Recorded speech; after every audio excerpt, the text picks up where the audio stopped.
यतिखेर हेर्दै हुनुहुन्छ त्रिशुली खबर टिभी। 24 घण्टा ताजा खबरको लागि हाम्रो च्यानललाई सब्स्क्राइब गर्नुहोला, नजिक रहेको बेल आइकन दबाई हामीसँग जोडिनुहोला। केन्द्रीय आयोगका अध्यक्षहरूसँग छलफल गर्दै पुष्पकमल दाहाल प्रचण्ड निर्वाचनका विषयमा शीर्ष तहसँग परामर्श गर्दै अनिर्णयको बन्दी बन्दै संसद तलब लिन्छन् तर काम गर्दैनन्। सर्वदलीय बैठक अघि तिनै तहका चुनावबारे प्रचण्डले गरे पार्टीमा परामर्श। सर्वदलीय बैठक अघि पेरिस डाँडामा माओवादी केन्द्रको परामर्श बैठक। स्थानीय तहको निर्वाचन टार्न खोजेको भन्दै नेकपा एमाले सुरु गर्यो सडक आन्दोलन, गर्यो यति ठुलो घोषणा, दियो यस्तो चेतावनी, बालुवाटारमा खैला बैला। के नेकपा एमालेकै कारण वैशाखमा स्थानीय तहको चुनाव नहुने भयो त? मङ्सिरमा एकैपटक तिनै तहको चुनाव गर्ने सत्ता गठबन्धनको तयारी। प्रधानमन्त्री देउबाले बोलाएको सर्वदलीय बैठकमा नेकपा एमाले नजाने, पार्टीको धारणा सार्वजनिक गर्न भोलि पत्रकार सम्मेलन गर्दै नेकपा एमाले भन्यो सर्वदलीय बैठकबारे हामीलाई कुनै जानकारी प्राप्त छैन। मन्त्री रेणु यादवको अभिव्यक्तिबारे काङ्ग्रेसका महामन्त्री विश्वप्रकाश शर्माले अघि सारे 3 विकल्प, तुरुन्तै उनलाई पदमुक्त गरियोस्।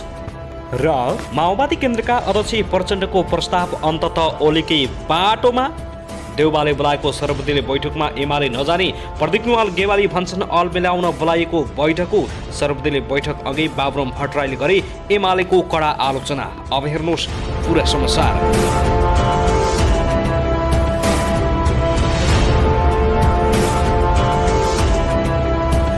दर्शकबिन नमस्कार, तपाईहरुलाई हार्दिक स्वागत छ हाम्रो च्यानल त्रिशुली खबर टिभीमा। यदि हाम्रो च्यानललाई अहिलेसम्म सब्स्क्राइब गर्नुभएको छैन भने सब्स्क्राइब गरी नजिक रहेको बेल आइकन दबाई हामीसँग जोडिनुहोला। दर्शकबिन फेरि पनि हामी तपाईहरुमाझ निकै महत्त्वपूर्ण खबरका साथ उपस्थित भइसकेका छौं। यो भिडियोलाई अन्तिमसम्म हेरी हामीले साथ दिनुहोला। दर्शकबिन हाम्रो मेहनतको लागि एउटा सानो लाइक गर्न भने नभुल्नुहोला। कहाँदेखि हेर्दै हुनुहुन्छ, के भन्न चाहनुहुन्छ, आफ्नो मनमा लागेका प्रतिक्रिया अवश्य पनि कमेन्ट गर्न नभुल्नुहोला। दर्शकबिन पछिल्लो समयमा स्थानीय तहको निर्वाचनले नयाँ मोड लिएको छ। नेपाली राजनीतिमा नयाँ तरङ्ग पैदा भएको छ। माओवादी केन्द्रका अध्यक्ष पुष्पकमल दाहाल प्रचण्डको प्रस्तावले निकै नै ठुलो हङ्गामा मच्चिएको छ। तपाईको यो विषयमा धारणा के छ? आफ्नो धारणा कमेन्ट गर्नुहोला।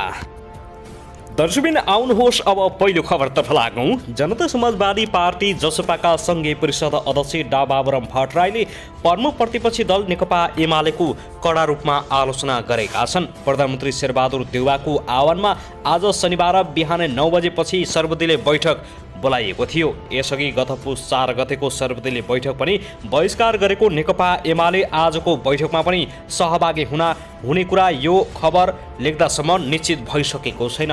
यही बीच सत्ता गठबन्धनमा आबद्ध दल जसपाका एकजना शीर्ष नेता डा बाबुराम भट्टराईले सामाजिक सञ्जाल मार्फत एमाले विरुद्ध तीखो टिप्पणी गरेका छन्। उनले नाम नलिकन संसद बैठक निरन्तर बहिष्कार गर्ने, बहुदलीय जनवादको खोलभित्र एकदलीय सर्वसत्तावादको अभ्यास गर्ने नवफासीवादी तत्त्व हुन् भनेर एमाले विरुद्ध आक्रोश पोखेका छन्। र उनले नेकपा एमाले अध्यक्ष केपी शर्मा ओलीलाई पनि अप्रत्यक्ष रूपमा हिटलरको संज्ञा दिएका छन्। बिना कारण 6 महिनादेखि संसद अवरुद्ध गर्ने, वैधानिक सरकारले बोलाएको सर्वदलीय बैठक निरन्तर बहिष्कार गर्नेहरू वैदलीय जनवादको खोलभित्र एकदलीय सर्वसत्तावादको अभ्यास गर्दैछन्। भट्टराईले लेखेका छन्, नबिर्सौं हिटलरको मार्ग निर्देशन सिद्धान्त राष्ट्रिय समाजवाद थियो र ऊ चुनावबाटै आएको थियो। दर्शकबिन त्यसैगरी नेकपा माओवादी केन्द्रका अध्यक्ष पुष्पकमल दाहाल प्रचण्ड निर्वाचनका विषयमा छलफलमा जुटेका छन्। अध्यक्ष प्रचण्ड पार्टी केन्द्रीय आयोगका अध्यक्षहरू र निवर्तमान स्थायी समिति सदस्यहरूसँग परामर्श बैठकमा जुटेका हुन्। राष्ट्रिय सभा तथा तिनै तहका निर्वाचन, कोभिड-19, पार्टीका आगामी योजना लगायत समसामयिक विषयमा छलफल हुने प्रचण्डको सचिवालयले जनाएको छ। अनि पार्टीका आगामी योजनाबारे छलफल गरेका हुन् भने अहिले माओवादी केन्द्रीय कार्यालय पेरिस डाँडामा बैठक जारी रहेको छ।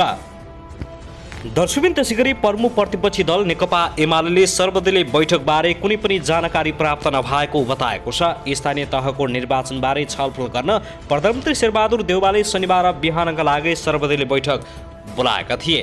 प्रधानमन्त्री देउबाको सचिवालयले एमाले सहित संसदमा प्रतिनिधित्व गर्ने दललाई बैठकमा बोलाइएको बताएको थियो। तर नेकपा एमाले केन्द्रीय प्रचार विभाग उपप्रमुख विष्णु रिजालद्वारा जारी सूचनामा भनिएको छ, प्रधानमन्त्री शेरबहादुर देउवाले आज बोलाएको भनिएको सर्वदलीय बैठकका बारेमा हाम्रो पार्टी नेकपा एमालेलाई कुनै जानकारी प्राप्त नभएको स्पष्ट पार्दछौँ।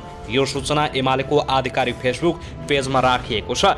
नेकपा एमालेले स्थानीय तहको निर्वाचन आगामी जेठ महिनाभन्दा पर धकेल्ने कुनै पनि कार्यमा नेकपा एमालेको किमार्थ सहमति नहुने धारणा स्पष्ट रहेको बताएको छ। प्रधानमन्त्री देउवाले सरकारी निवास बालुवाटारमा बिहान 9:30 बजेका लागि सर्वदलीय बैठक बोलाएका थिए।